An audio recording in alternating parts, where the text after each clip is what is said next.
Hi, my name is my name is Andrea Moro. I am an artist living in Philadelphia. I am reading from a statement by Khaled el-Masri, a German citizen of Lebanese descent, who was a car salesman before he was detained in December 2003. The US policy of extraordinary rendition has a human face, and it's mine. I was born in Kuwait and raised in Lebanon. In 1985, I fled to Germany in search of a better life. I became a citizen and started my own life. I have 5 children. On December 31st, 2003, I took a bus from Germany to Macedonia. When we arrived, Macedonian agents confiscated my passport and detained me for 23 days. I was not allowed to contact anyone. I was forced to record a video saying I had been treated well. I was handcuffed, blindfolded, and taken to a building where I was severely beaten. My clothes were sliced from my body with a knife or scissors, and my underwear was forcibly removed. I was thrown to the floor, my hands pulled behind me, a boot placed on my back. When my blindfold was removed, I saw men dressed in black wearing ski masks. I was put in a diaper, a belt with chains to my wrists and ankles, earmuffs, iPads, a blindfold, and a hood.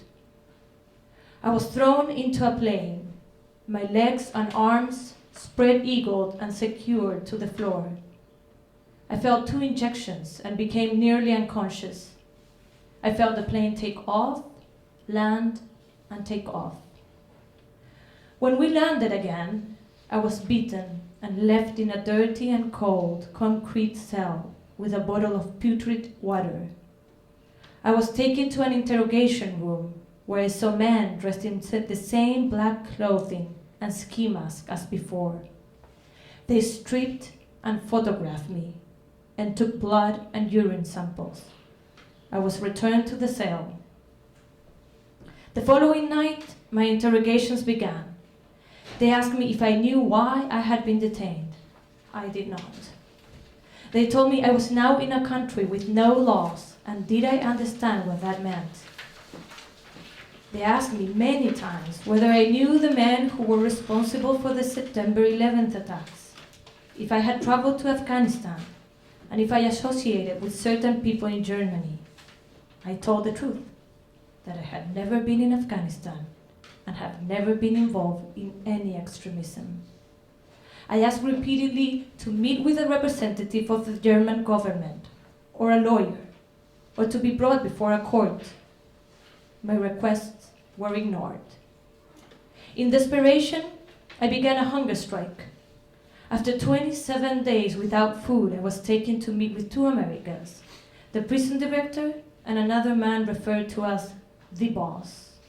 I pleaded with them to release me or bring me before a court, but the prison director replied that he could not release me without permission from Washington. He also said he believed I should not be detained in prison. After 37 days without food, I was dragged to the interrogation room, where a feeding tube was forced through my nose into my stomach. I became extremely ill. I was taken to meet an American who said he had traveled from Washington and who promised I would soon be released. I was also visited by a German-speaking man who explained that I would be allowed to return home, but warned that I was never to mention what had happened because the Americans were determined to keep it secret.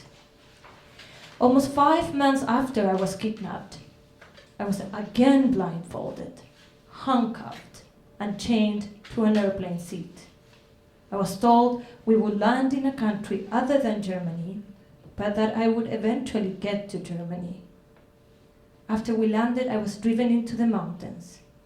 My captors removed my handcuffs and blindfold and told me to walk down a dark, deserted path and not look back. I was afraid I would be shot in the back.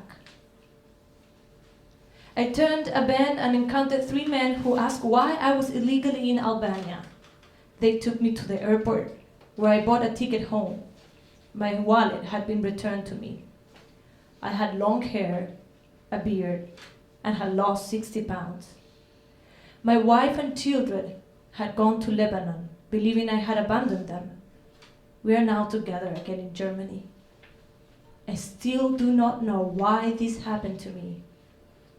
I have been told that the American Secretary of State, Condoleezza Rice, confirmed in a meeting with the German Chancellor that my case was a mistake, and that American officials later denied she said this. No one from the American government has ever contacted me or offered me any explanation or apology for the pain they caused me. My name is Andrea Moro. I was born in Chile.